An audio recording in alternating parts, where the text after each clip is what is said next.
What's up, people? So today we're going to be reacting to unbelievable school moments. I've never reacted to a type of video like unbelievable school moments. So we're about to react to this. Let's go. Right here, right now. We're going to be reacting to some stupid people. Let's go.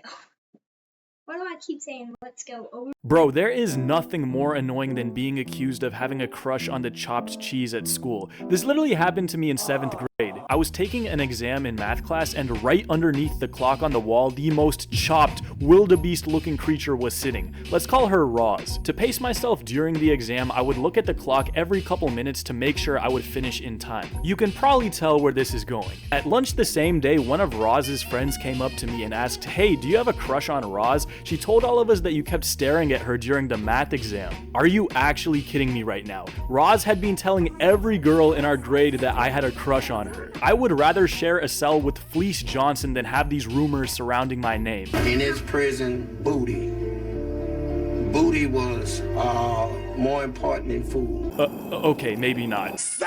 I told her friend that I obviously don't have a crush on her. I was just trying to look at the clock, but it was too late. The damage had been done. Over the next week, I literally had to go on a campaign around my grade trying to clear my name. I was literally posting Snapchat stories telling everyone that I don't have a crush on her. The funniest thing is, the older I've gotten, the more I realized that this happens to a lot of people. Over the years, I've made a number of friends who've also been accused of having a crush on the most karate chopped looking creatures. At this point, I'm afraid it might be an unavoidable part of the school experience. It's like watching crazy fights. Now, I never got into a fight at school. I was always a little too chill, a little too nonchalant to be doing devious activities like that. But when it came to watching fights, you know your boy gotta get the best seat in the house. The craziest fight I ever witnessed happened at lunch in 8th grade. You see, there was this kid in my grade named Zach. He was one of those kids that would misbehave so much that he couldn't be in regular classes and had to be in his own supervised classes. He was always skipping, and I'd see him hanging out in the gym or bathroom every once in a while. Now, it turns out that Zach had made beef with this kid Angel and his friends.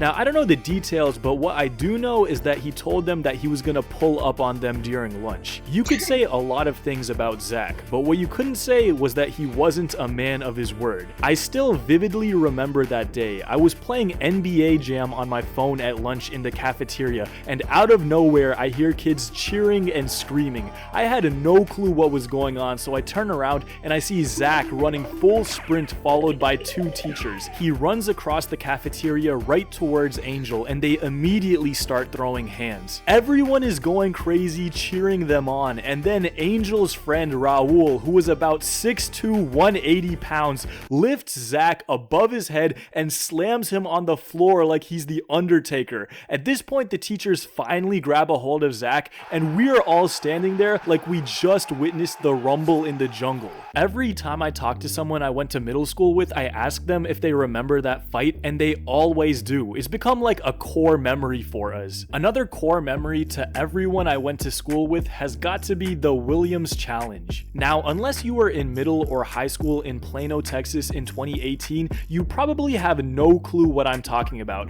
And after I tell you, you're gonna wish you still had no clue what I'm talking about. The Williams Challenge wasn't really a challenge. It was an incident that happened at Williams High School where one male student gave another male student $20 to give him Gluck Gluck in a bathroom stall while a third guy recorded. Now, somehow this video got leaked and went quadruple platinum on Snapchat. I actually never got the video because I wasn't trying to get mixed up in all that, so I actually never saw the video, but the incident became legendary in my school district. The term Williams Challenge became commonplace in our vocabulary, and someone even made an Urban Dictionary post about it. As wild as that story is, I think we can all agree that $20 is $20. It's honestly crazy how quickly rumors spread throughout a school, and it's not just students. Teachers get it the worst. Because students have nothing better to do, they'll just make stuff up about their teachers. One time some kids found out where one of our teachers lived, and they would post pictures of his house on Snapchat, which was weird enough, but on top of that, they said they saw him inside his house gooning.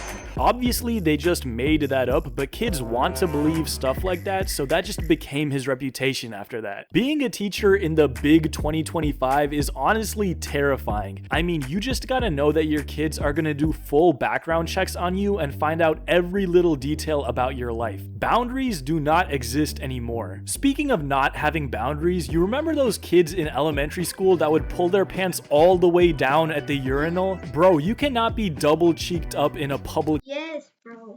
I remember them kids. bathroom. I never even understood this. Even at 5 years old, you should know how to hold up your pants. I saw a kid doing this as old as 8th grade. At that point, it's time to hop on the short bus, my guy. You are not ready for general pop. Unfortunately, these guys aren't even the most annoying people in bathrooms. I mean, how can we forget the vape fiends who turn the entire bathroom into a cloud? Or what about that one guy who just randomly has like a barbershop business in there? Like, I respect your hustle, get your bag, but who wants to get their hair cut while mans is taking a dookie 5 feet away? Honestly, to me, the most annoying guys in bathrooms are the ones that are just standing there doing nothing. They're probably skipping class, which is whatever, but why do you gotta camp out in here? Do you know how uncomfortable it is to try to pee while bro is literally standing over my shoulder? Like, don't you have a test to take or something? Speaking of tests, whoever invented these things needs to be publicly executed. I mean, these things are completely